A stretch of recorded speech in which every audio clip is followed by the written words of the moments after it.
අද වීඩියෝ එකෙන් අපි කතා කරන්නේ 2023-24 සාමාන්‍ය පෙළ විභාග ප්‍රශ්න පත්‍රයේ ව්‍යුහගත රචනා ප්‍රශ්නවල 3 සහ 4 කියන ප්‍රශ්න. ඉතින් 1 සහ 2 ප්‍රශ්න කලින් වීඩියෝ එකේ කතා කරුවා. ඔයාලා ඒ ප්‍රශ්න දෙක සාකච්ඡාව බැලුවේ නැත්නම් ඒ වීඩියෝ එක බලන්න පුළුවන්. ඉතින් අද මම මතක් කරනවා ඔයාලා මේක කරලා නැත්නම් පොඩි try එකක් දෙන්න තනියම කරන්න. ඊට පස්සේ මේකේ සාකච්ඡාව අපේ සාකච්ඡාවත් එක්ක එකතු වෙලා ඔයාලගේ වැරදි අඩුපාඩු හදාගන්න. හරි, අපි යමු තුන්වෙනි ප්‍රශ්නෙට. හුමාල ආසවනය, සරල ආසවනය, භාගික ආසවනය කියලා ආසවන ක්‍රම තුනක් ගැන මෙයාලා කියනවා. අපෙන් අහනවා මේ PQR කියන ආසවන ක්‍රම තුන අර තුන අතරින් මොනවාද කියලා. හරි, ඔයාලට පේනවා ඇති P රූපේ තියෙන්නේ මේ විදිහට. P රූපය ගැන අපි මුලින් බැලුවොත් එහෙම P රූපය ඔයාලට පේනවා ඇති. තාපය යොදා මිශ්‍රණය රත් කරනවා. ඊට පස්සේ උඩින් උෂ්ණත්වමානයක් දාලා තියෙනවා.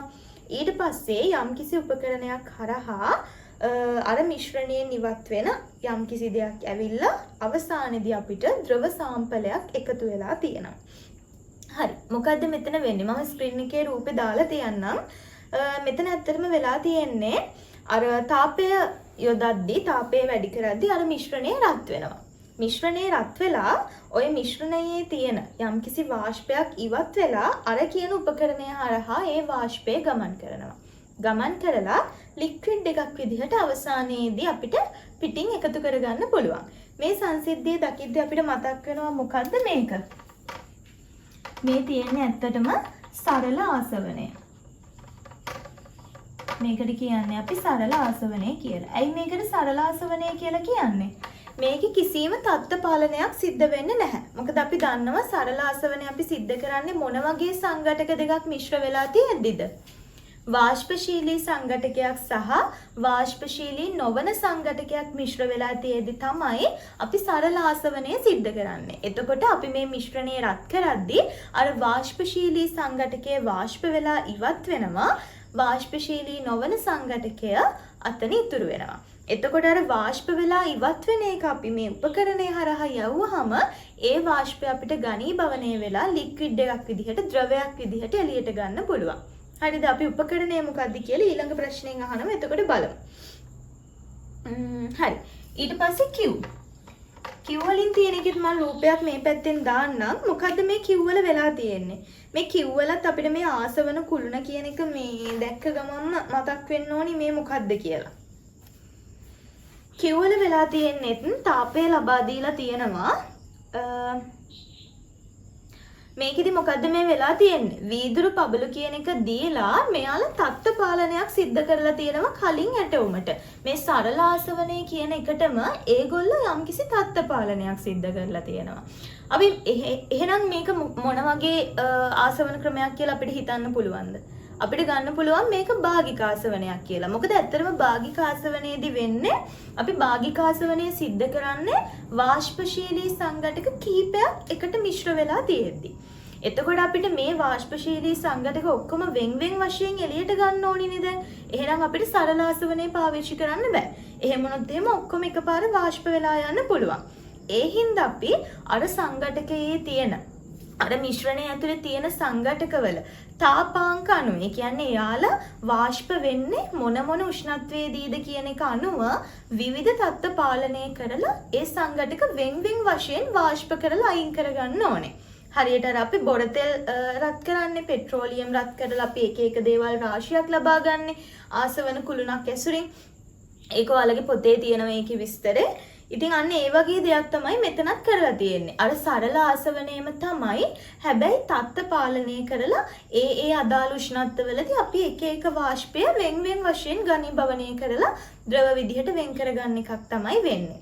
තේරුණාද? එහෙනම් අපිට මේ Q කියන එක ගන්න පුළුවන් භාගික ආසවනය කියලා.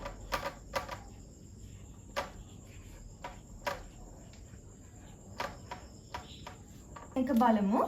R වල තියෙන රූපේ මේ පැත්තෙන් දාන්නම්. මේකේ නම් ඔයාලට මේ හුමාලය කියන එක දැක්ක ගමන්ම මේ හුමාලය මගින් කරන ආසවනයක් කියලා දැක්ක ගමන්ම හොයාගත්ත හැකි මේක හුමාල ආසවනය කියලා. අපි බලමු මේකෙත් මොකද්ද වෙන්නේ කියලා. දැන් සාමාන්‍යයෙන් අපි හුමාල ආසවනයේ පාවිච්චි කරන්නේ සගන්ධ තෙල් නිස්සාරණයට. ඒ කියන්නේ සගන්ධ සංයෝග අපිට ගන්න පුළුවන් ශාක තියෙනවනේ. දැන් කුරුඳු, එනසාල්, කරාඹු නැටි, සාදික්කා ඔය වගේ ඒවා තියෙනවනේ. එතකොට මෙන්න මේ ශාක කොටස් වලින් අපි ඒ අදාළ සගන්ධ තෙල් නිස්සාරණය කරගන්න ඕනේ. හරිද? එතකොට ඒ ක්‍රියාවලියට තමයි අපි මේ හුමාලාසවනේ පාවිච්චි කරන්නේ. ඇත්තටම මෙතනදී වෙන්නේ දැන් අපි මේ ශාක කොටස් වලින් මේ ශාක කොටස් අපි රත් කරලා මේ වගේ වාෂ්පය එළියට ගන්න ගියොත් එහෙම මේ සංයෝග විනාශ වෙන්න පුළුවන්. මොකද මේ වගේ තාපාංකය ගොඩාක් ඉහළයි. මේ වෙලාවට අපි කරන්නේ මේ ශාක කොටස් අපි ජලයත් එක්ක මිශ්‍ර කරනවා. මේ සගන්ධ සංයෝග ජලයේ මිශ්‍ර කරලා ඊට පස්සේ මේ මිශ්‍රණය හුමාලය මගින් වාෂ්ප කරන එක තමයි වෙන්නේ. හුමාලය මගින් මේක රත් කරන එක තමයි වෙන්නේ. ඇත්තටම ඇයි මේක ජලයත් එක්ක අපි මිශ්‍ර කරන්නේ? සාමාන්‍යයෙන් සගන්ධ සංයෝග කියලා කියන්නේ ජලයේ හොඳින් මිශ්‍ර වෙන්නේ නැති දෙයක්. එතකොට අපි ජලයේ හොඳින් මිශ්‍ර නොවන දෙයක් ජලයත් එක්ක මිශ්‍ර කෙරුවහම මේ සම්පූර්ණ මිශ්‍රණයේ තාපාංකය ජලයේ තාපාංකයටත් වඩා අඩු වෙනවා. ජලයේ තාපාංකයටත් වඩා අඩු වුණාම අපිට පුළුවන් සාමාන්‍යයෙන් සෙල්සියස් අංශක 100ටත් වඩා අඩු උෂ්ණත්වයකදී මේ මිශ්‍රණය වාෂ්ප කරගන්න. ඊට පස්සේ මේකත් අර සරල ආසවනයේ වගේම ඝනීභවනය හරහා අපි ද්‍රවයක් බවට පත් කරද්දී ද්‍රවය ස්තර දෙකක් විදිහට තමයි අපිට ලැබෙන්නේ. ස්තර දෙකක් විදිහට තියෙද්දි අපිට මේක වෙන් කරලා ගන්න පුළුවන් ද්‍රව වුණාට පස්සේ. එතකොට අපිට මේ රූපයෙන් මේක හුමාලාසවනයේ කියලා අඳුන ගන්න ක්‍රම දෙකක් තියෙනවා. එකක් තමයි හුමාලය ඇතුල් කරලම කියලා පේන එක. අනිත් එක අර වෙන් කරගන්න ජල බඳු මේ ද්‍රව සහ ජල බඳුනේ ස්තර දෙකක් පේන්න තියෙන එක. ওই ක්‍රම දෙකෙන්ම අපිට අඳුන ගන්න පුළුවන් R කියන්නේ හුමාලාසවනයට අදාළ ඇටවුමක් කියලා. හරි. ඔන්න ඔය විදිහට තමයි මේ රූප සටහන් තුන අපිට අඳුන ගන්න පුළුවන් වෙන්නේ. ඊට පස්සේ අපෙන් අහනවා x අකුරෙන් හඳුන්වලා තියෙන උපකරණය මොකක්ද කියලා. මම එක රූපයක් ආයි මේ පැත්තෙන් දාන්නම්. පේනවද මේ තියෙන x අකුරෙන් හඳුන්වලා තියෙන රූපය? මේ රූපෙ මේ උපකරණයෙන් මොකද්ද වෙන්නේ? මේකෙදි වෙන්නේ මේ උපකරණය හරහා අර වාෂ්පය ගමන් කරනවා. එතකොට මේ වාෂ්පයේ උපකරණයෙන් එළියට එන්නේ ලික්විඩ් එකක් බවට පත් වෙලා. ඒකට හේතුව තමයි ඔයාලට පේනවා ඇති මේ උපකරණයේ ජලය ඇතුළට සහ පිටතට කියලා ඊතල දෙකක් ගහලා තියෙනවා. ඒකෙන් වෙන්නේ මෙන්න මේ වාෂ්පය මේක ඇතුලෙන් ගමන් කරද්දී වාෂ්පයේ වටා ජලය ගමන් කරවීමක් තමයි සිද්ධ වෙන්නේ. ජලය ගමන් කරද්දී මේ වාෂ්පය ඝනීභවනය වෙනවා. එතකොට මේ උපකරණයට අපි කියනවා ලීබික් කන්ඩෙන්සරය කියලා.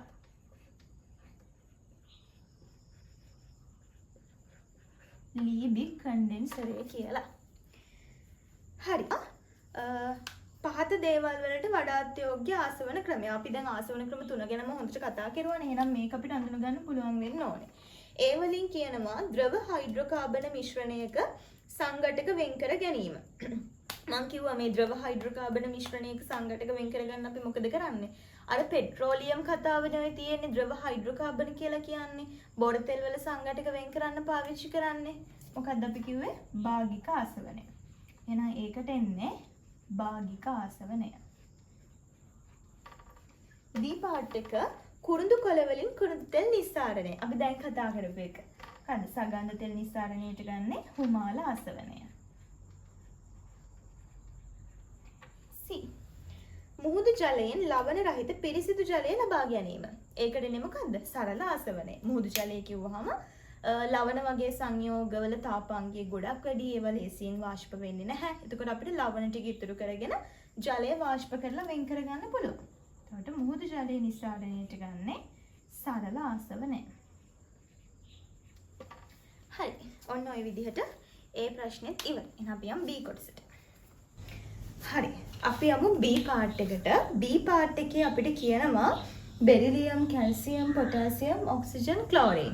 මේ විදිහට මූලද්‍රව්‍ය කිහිපයක් මෙයාලා දීලා තියෙනවා. ඒවා ආවර්තිතාවය තියෙන තැනොත් එක්ක අපිට ලක්ෂණ කිහිපයක් දීලා තියෙනවා. මේ ලක්ෂණ වලට ගැලපෙන මූලද්‍රව්‍ය හොයන්න කියලායි කියන්නේ. පළවෙනියටම අපිට කියනවා ද්විපරමාණක අණු ලෙස පවතින වර්ණවත් වායුවක්. අපි බලමු මුලින්ම මෙතන තියෙන වායුන් විදිහට ඉන්න අය කවුද කියලා. ඔක්සිජන් සහ ක්ලෝරින් විතරනේ මෙතන වායු විදිහට ඉන්නේ. මෙයාලගෙන් ද්විපරමාණුක වායුවක්. අපි දන්නවා මේ දෙන්නම ද්විපරමාණුක වායු. O2 සහ Cl2 විදිහට තමයි මේ දෙන්නම ඉන්නේ. එහෙනම් අපි ළඟට බලමු වර්ණවත් වායුව කවුද කියලා. අපි දන්නවා ඔක්සිජන් කියලා කියන්නේ වර්ණවත් වායුවක් නෙමෙයි. එහෙනම් මේකේ හැටියට ද්විපරමාණුක වර්ණවත් වායුව වෙන්නේ ක්ලෝරින්. හරි. ඊට පස්සේ අපි බලමු B part එක. B වලින් අපෙන් අහනවා වැඩිම විද්‍යුත් ඍණතාවයකින් යුතු මූලද්‍රව්‍ය. අපි දන්නවා විද්‍යුත් ඍණතාවය වැඩිම වෙන්නේ 7 වෙනි කාණ්ඩයේ ඉන්න ෆ්ලූවරීන්ගේ. ෆ්ලූවරීන්ට පස්සේ ඊළඟට විද්‍යුත් ඍණතාවය වැඩිම කෙනා වෙන්නේ 6 වෙනි කාණ්ඩයේ ඉන්න ඔක්සිජන්. නේද? ඔක්සිජන්ගෙන් පස්සේ ඊළඟට විද්‍යුත් ඍණතාවය වැඩිම වෙන්නේ 5 වෙනි කාණ්ඩයේ ඉන්න නයිට්‍රජන්ගේ. ඊට පස්සේ විද්‍යුත් ඍණතාවය වැඩිම වෙන්නේ ආයි 7 වෙනි කාණ්ඩයේ ඉන්න ක්ලෝරීන්ගේ. ඔන්න ඔය විදිහට තමයි විද්‍යුත් ඍණතාවය පළවෙනි මූලද්‍රව්‍ය 20 ඇතුලේ විචලනය වෙන්නේ. තේරුණාද? එතකොට මෙතන තියෙන මූලද්‍රව්‍ය අතරින් අපිට වැඩිම විද්‍යුත් ඍණතාවය තියෙන කෙනා කියලා ගන්න පුළුවන් වෙන්නේ 6 වෙනි කාණ්ඩයේ ඔක්සිජන්. එහෙනම් B part එකට උත්තරේ ඔක්සිජන්. ඊළඟට අපි බලමු C. C වලින් අපෙන් අහනවා අවම ප්‍රථම අයනීකරණ ශක්තියක් තියෙන්නේ කාගේද කියලා. ප්‍රථම අයනීකරණ ශක්ති විචලනය අපි ආවර්තයක් දිගේ හරහට මෙන්න මේ වගේ විචලනයකින් පෙන්වන්නේ. නේද? මේකේ පහළම ඉන්නවා පළවෙනි කාණ්ඩේ. ඊළඟට 2. මෙතන ඉන්නවා 3 වෙනි කාණ්ඩේ. මෙතන ඉන්නවා 4 වෙනි කාණ්ඩේ. මෙතන 5. මෙතන 6. මෙතන 7. මෙතන ඉන්නවා 8 වෙනි කාණ්ඩේ. හරිද?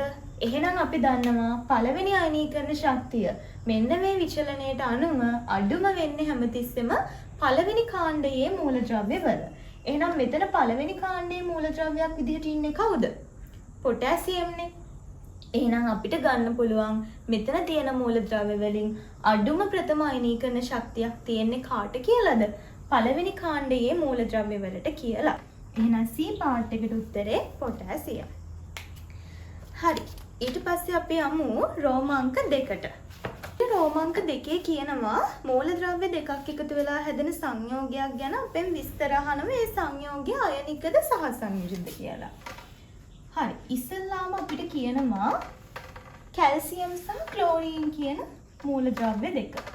අපි දන්නවා කැල්සියම් කියලා කියන්නේ දෙවෙනි කාණ්ඩයේ මූලද්‍රව්‍යයක්. ක්ලෝරීන් කියලා කියන්නේ 7 වෙනි කාණ්ඩයේ මූලද්‍රව්‍යයක්. හැමතිස්සෙම සංයෝගයක් හදද්දී කැල්සියම් හදන්නේ කැල්සියම් 2+ කියලා ධන දෙකක අයනයක්. ක්ලෝරීන් හැමතිස්සෙම හදන්නේ Cl- කියලා -1ක අයනයක්. මේකේ තේරුම තමයි කැල්සියම් කියන්නේ හැමතිස්සෙම යාගේ අවසාන ශක්ති මට්ටමේ තියෙන ඉලෙක්ට්‍රෝන දෙක කාටම හරි දෙන්න බලාගෙන ඉන්න මූලද්‍රව්‍යයක්. ක්ලෝරීන් කියලා කියන්නේ එයාගේ අවසාන ශක්ති මට්ටමේ ඉලෙක්ට්‍රෝන ගාන සම්පූර්ණ කරගන්න පිටින් එන ඉලෙක්ට්‍රෝනයක් එයාගේ ළඟට ගන්න බලාගෙන ඉන්න කෙනෙක්. එහෙනම් මෙතන හොඳට ගැලපෙනවනේ මේ දෙන්න. කැල්සියම් ඉලෙක්ට්‍රෝනයක් දෙන්න බලාගෙන ඉන්නවා. ක්ලෝරීන් ඉලෙක්ට්‍රෝනයක් ගන්න බලාගෙන ඉන්නවා.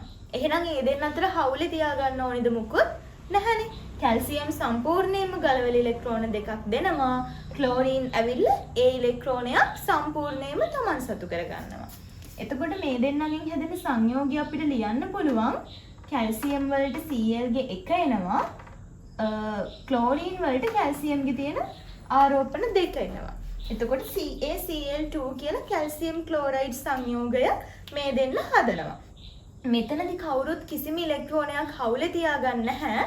කැල්සියම් සම්පූර්ණයෙන්ම ගලවලා දෙනවා ඉලෙක්ට්‍රෝන දෙක. ක්ලෝරීන්ලා දෙන්නෙක් ඇවිල්ලා ඒ ඉලෙක්ට්‍රෝන දෙක සම්පූර්ණයෙන්ම යාලා සතු කර ගන්නවා. එහෙනම් මේක මොන වගේ සංයෝගයක්ද? මේක අයනික සංයෝගයක්.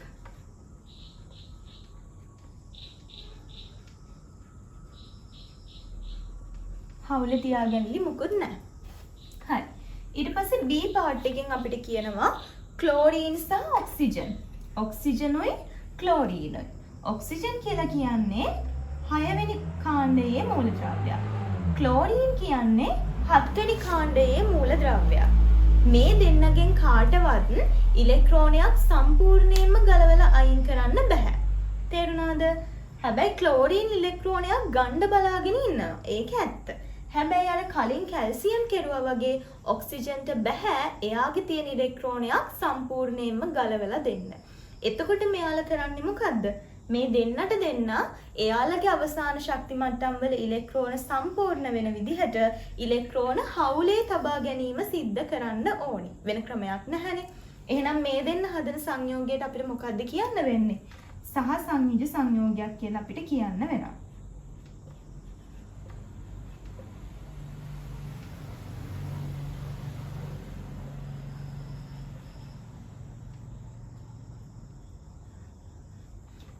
රෝමාංක 3න් අපිට කියනවා බෙරිලියම් සහ ක්ලෝරීන් සංයෝජනයෙන් සෑදෙන බෙරිලියම් ක්ලෝරයිඩ් සහ සංයුජ සංයෝගයක්. දී ඇති කොටුව තුල බෙරිලියම් ක්ලෝරයිඩ් අණුවෙහි තිත් කතිර ව්‍යුහය අඳින්න කියලා අපිට කියනවා. දැන් මේකේ අපිට දීලා තියෙනවා මෙන්න මේ වගේ ව්‍යුහයක්. බෙරිලියම්ුයි ක්ලෝරීනුයි ක්ලෝරීනුයි. දැන් ඔයාලා බලනවා ඇති බෙරිලියමුත් දෙවෙනි කාණ්ඩේ. ඉස්සල්ලා හිටපු කැල්සියමුත් දෙවෙනි කාණ්ඩේ. හැබැයි අපි දැන් ගත්ත ඉස්සල්ලා ගත්තු කැල්සියම්ුයි ක්ලෝරීනුයි අයනික සංයෝගයක් හදනවා කියලා. හැබැයි දැන් මේ ප්‍රශ්නේ කියනවා මේ දෙන්න හදන්නේ සහසංයුජ සංයෝගයක් කියලා. ඇයි එහෙම වෙන්නේ? දැන් බෙරිලියම්ගේ අවසාන ශක්ති මට්ටමේ කැල්සියම්ගේ විදිහටම ඉලෙක්ට්‍රෝන දෙකයි තියෙන්නේ. හැබැයි බෙරිලියම්ගේ පරමාණුක ක්‍රමාංකය 4. ඒ කියන්නේ මෙයාගේ ඉලෙක්ට්‍රෝන ටික ව්‍යාප්ත වෙලා තියෙන්නේ මෙන්න මේ විදිහට. එතකොට මෙයාගේ මේ අවසාන ශක්ති මට්ටමේ තියෙන ඉලෙක්ට්‍රෝන දෙක එයාගේ න්‍යෂ්ටියට ගොඩාක් සමීපව තමයි තියෙන්නේ. එතකොට මෙයාගේ න්‍යෂ්ටියෙන් ලොකු බලපෑමක් එල්ල කරනවා මේ ඉලෙක්ට්‍රෝන දෙක න්‍යෂ්ටියට ඇදලා තියාගෙන ඉන්න. ඒ නිසා මේ බෙරිලියම්ට මේ අවසාන ඉලෙක්ට්‍රෝන දෙක ගලවලා අයින් කරන එක කැල්සියම්ට තරම් ලේසි නැහැ. මොකද කැල්සියම් කියන්නේ පරමාණුක ක්‍රමාංකය 20 වුණු මූලද්‍රව්‍යයක්නේ. එතකොට එයාගේ දෙවනි ශක්ති මට්ටමේ මේ විදිහට ඉලෙක්ට්‍රෝන 8කුත් තියෙනවා. ඊළඟ ශක්ති මට්ටමේ තව ඉලෙක්ට්‍රෝන 8ක් තියෙනවා. ඊටත් පස්සේ තියෙන ශක්ති මට්ටමේ තමයි අර අන්තිම ඉලෙක්ට්‍රෝන දෙක තියෙන්නේ. එතකොට මෙයාට මේ න්‍යෂ්ටියෙන් මේ අවසාන ඉලෙක්ට්‍රෝන දෙක කරෙහි ඇති කරන බලපෑම ගොඩක් අවමයි. ඒ හින්දා මෙයාට මේ ඉලෙක්ට්‍රෝන දෙක පහසුවෙන්ම ගලවලා ඉවත් කරන්න පුළුවන්. හැබැයි බෙරිලියම්ට ඒ වැඩේ කරන්න බෑ. එයාගේ ඒ ඉලෙක්ට්‍රෝන දෙක න්‍යෂ්ටියට ගොඩාක් සමීපව තියෙන්නේ. ඒ හින්දා බෙරිලියම් මොකද කරන්නේ? දැන් ක්ලෝරීන්ලා දෙන්නට ඉලෙක්ට්‍රෝන දෙකක් මදිනේ. එක්කෙනෙක්ට එක ගානේ දෙන්නට දෙකක් මදි. එයා මොකද කරන්නේ? මේ ඉලෙක්ට්‍රෝන දෙක හවුලේ තියාගන්නවා මේ ක්ලෝරීන්ලත් එක්ක. තේරුණාද? එතකොට මෙයාලගේ ඉලෙක්ට්‍රෝන යුගල විදිහට ඉලෙක්ට්‍රෝන 4ක් මෙයාගේ අවසාන ශක්ති මට්ටමට ලැබෙනවා.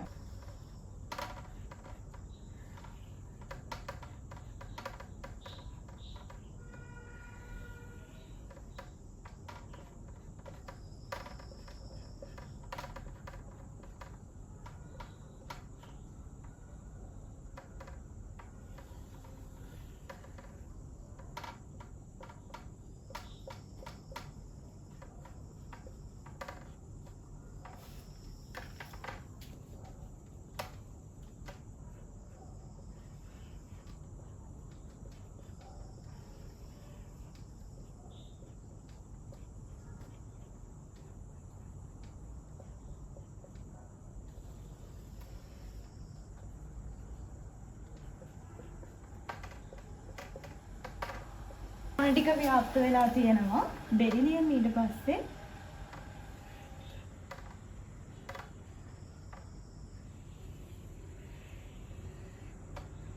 එයාගේ ඉලෙක්ට්‍රෝනය මෙන්න මේ ක්ලෝරීන්ලා දෙකත් එක්ක හවුලේ තියා ගන්නවා.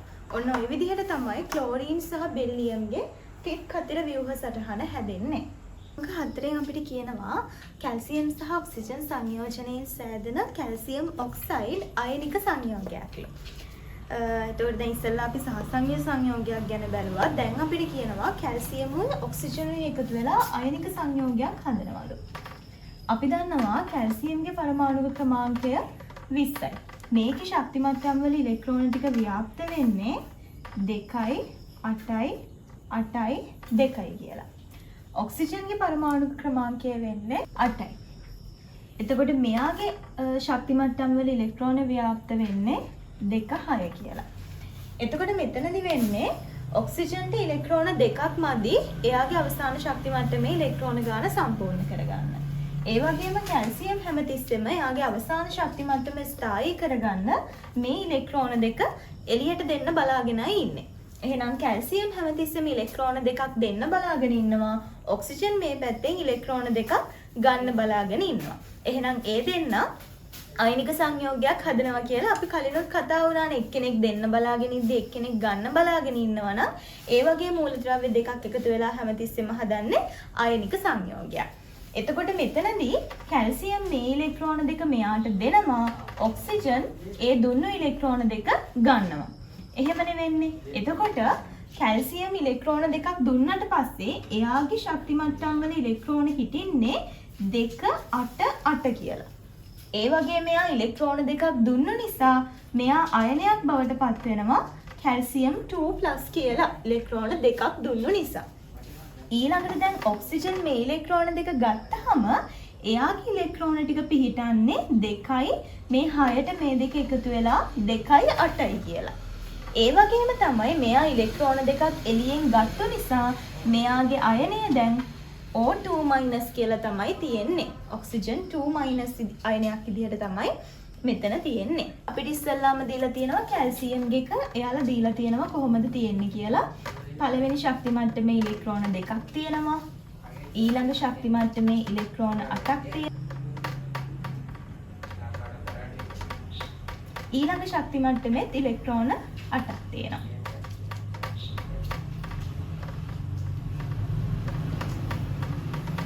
මෙයාගේ ආරෝපණය අපිටයි දාන්න තියෙන්නේ. අපි දැන් හොයාගත්ත මෙයාගේ ආරෝපණය ධන 2යි කියලා. හරිනේ. ඊට පස්සේ අපිට තියෙන්නේ ඔක්සයිඩ්ගේ අයනය. ඔක්සයිඩ් අයනය අඳින්න. ඔක්සිජන්ගේ එතකොට එන්නේ අපි දැන් මෙතන පෙන්නලා තියෙනවා. පළවෙනි කවචයේ පළවෙනි ශක්ති මට්ටමේ ඉලෙක්ට්‍රෝන 2යි. ඊළඟ ශක්ති මට්ටමේ ඉලෙක්ට්‍රෝන 8ම තියෙනවා දැන්.